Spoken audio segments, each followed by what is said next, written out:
Dragon Quest is a series as old as time itself, and during its many long years of life, it's been able to redefine the JRPG genre whenever it took a crack at it. This is what makes each entry so consistently good, because they always reinvent what was done before it, whether that be just from previous entries or from what other games in the genre entirely do. The other day, we finally had the anniversary livestream for the Dragon Quest series, and we had 6 new games revealed. While some were said to have no plans of a worldwide release, there are 2 games in particular that were shown that are coming to the West and are aiming for a worldwide release even. That being the extremely unexpected Dragon Quest III remake called Dragon Quest III HD 2D, being made in the Octopath Traveler style, and the highly anticipated Dragon Quest XII.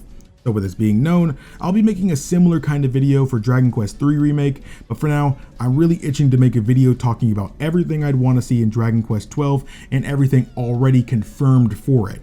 But keep in mind, I sadly haven't played every single game in this series, so when talking about this, I can't pull from or reinvent ideas from every single game.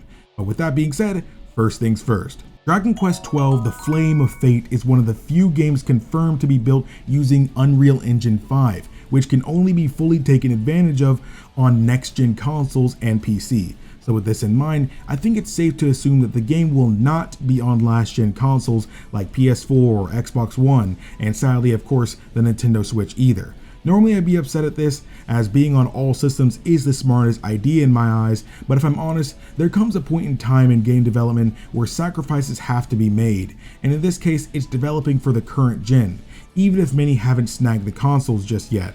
But the thing is, this game isn't out yet, and probably won't be out for a while at least, so there's plenty of time, and I'm sure most people who plan to get one will have one by its release. Not only this, but they've apparently been working on the game since 2019, but exactly what was worked on wasn't told. But going on how we've only got a voice and a logo for the reveal, I'm gonna assume the story and character design conception started back then, though again I have no idea how long they've been developing the game itself. But I do expect when it does come out, it'll be on the PS5, Xbox Series X, and PC at the very least. And who knows, maybe even this rumored new Nintendo Switch Pro. I'd love to see this game release on a monster like that. Moving on though, in the anniversary livestream, Yuji Horii said this game will be more of an adult experience compared to the entries before it. This is kind of supported by the grim reveal trailer of the game and the subtitle of The Flame of Fate. As a connoisseur of games with darker stories, I am absolutely all for this direction.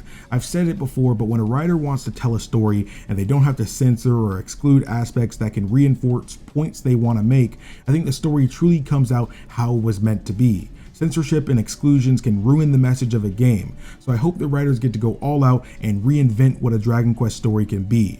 But this aspect of the story wasn't the only thing Yuji Horii said. He also stated how the game will ask the player to make choices about how they want to play.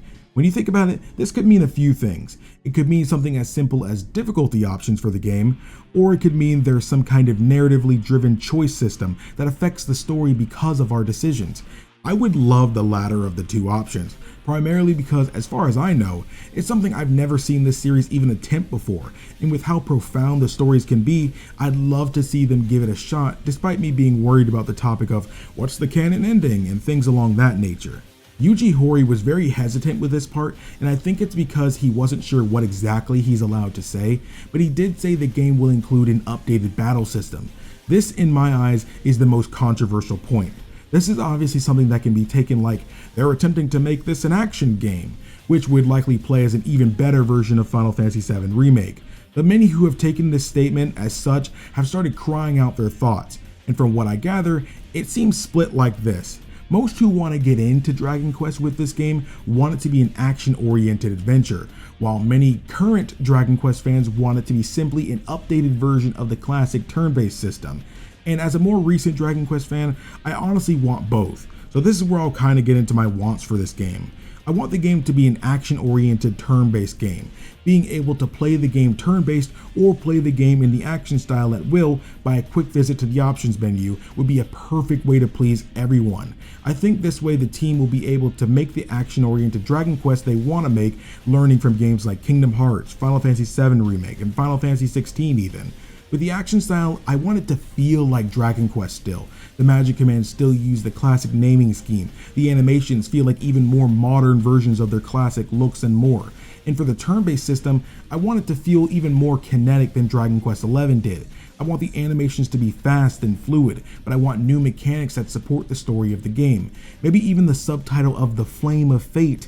Maybe that flame is something that the hero carries with them because of what happens in the story. And with that flame, the fate of the battle can be manipulated in different ways, such as changing the composition type of enemies, changing vulnerabilities of enemies, and using it to alter the abilities and assets of our teammates. Of course, going this far, they're going to have to include a way to incorporate that style into the action style of the game. So going back to that, maybe it can be done in some cool animation of the hero dashing to the enemy, grabbing their face and summoning the flame from his hand in a symbolic purification way to alter the fate of the target.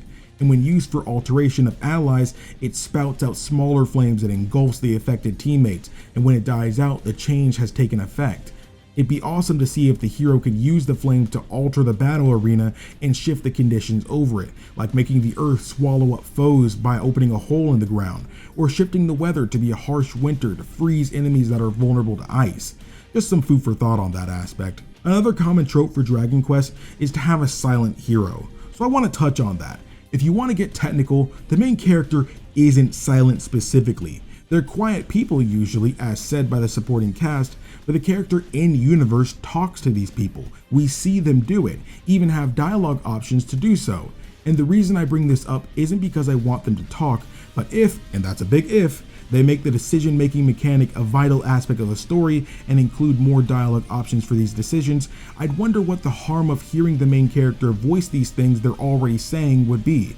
I know the point of silent main characters is to embody the character, and I know by adding a voice to them, you endanger that. But I also argue that with how fantastic the story's got in this series, it gets to a point I don't imagine myself as this person anymore, but as this hero of this world. This is the Luminary, this is Erdrick, or this is Erdwin. So I think having the hero be voiced for dialogue choices alone wouldn't be a bad idea. A point I think less people would disagree with is I want a character creation system included, which hasn't been done in a mainline fully localized game since Dragon Quest IX on the DS. Choosing the skin color, the hairstyle, the color, the facial hair, the face design, voice, gender, the overall works. If they really want to make it to where we embody a character, then I think making the character customizable would be perfect. I know some people prefer the default look too, but it can still be used in promo art and trailers since after all they've done it before and the same company still does it for Final Fantasy XIV, so again I don't see the issue. This point I have a feeling most won't really like, and even I'm not sure how it would go, so keep that in mind. But what if they added some kind of co-op story mode? Your friends would occupy and control the allies of the hero. I can foresee an issue coming with this though. Everyone's got that one friend that wants to be the player one of the group, so I'm not sure how the game would decide who is the hero and who is the teammates, or even what role of those allies each player would fill. Maybe it could just be an online matchmaking system and you queue up as a specific role and you find players you need for each role. I know this gets more complex since more allies are introduced over the course of the story, but still, having some kind of co-op aspect of the main story is a cool idea to me that could work with tons of extreme thought and preparation done. Now I brought this up earlier, but when on the topic of narrative-driven decisions in the game, it'd be cool to see what path the game takes due to these decisions. With all due respect, I'd rather it not be a Telltale Games kind of effect where a lot of decisions are just the illusion of decision. I want the actions I take to decide things like who accompanies me on my journey, who ends up hating me to the point of now standing against me. I want it to affect who lives and who dies, and how these characters react to these situations. Maybe I'll make a decision that causes one of our allies to die and it's my fault, and the others begin to doubt I'm the hero because of my mistake, which leads to strife within our group. Or maybe even at the end of the game, I can choose to forget my title of hero and side with the villain and become something that will tear this world apart. Yeah, this can get super complex, but if you're going to make a decision-making mechanic, go all out with it. I want to see us go to different places, meet different people, fight different bosses, all because my decisions led us to these scenarios. It would encourage replays of the game too. However, no matter how personalized a journey it is, if the game is super long, then most, outside of speedrunners, won't be constantly replaying the game. So if they go this route, a nice 15 to 25 hour long adventure wouldn't feel too long or too short. But I think this is most of the ideas I initially came up with when thinking about everything I'd want in this game. If I end up thinking of a decent amount more, I'd be willing to talk about this topic again. However, on another note, sorry this video took an extra day to come out. I didn't think the Sonic stuff would get 2 videos out of me yesterday. I do plan on making a Dragon Quest 3 remake video as well, but it can't exactly be just like this video since that's a remake of a game that's already out, so who knows, maybe I'll talk about additions, maybe even talk about how they can redo the battle system too. But other than that, I got another Sonic video coming, and once that and the Dragon Quest 3 video are done, I'll finally push out the Yakuza series retrospective thing I've been wanting to get out. All I have to do is edit it. But with that, thanks for watching to the end. You're amazing. If you enjoyed the video, why not subscribe? You'll get to see more content of your favorite series like Dragon Quest, Sonic, Final Fantasy, Zelda, and more. Thanks for watching. My name is KingdomAce, and remember my warriors of courage to stay strong, stay beautiful, and always look skyward.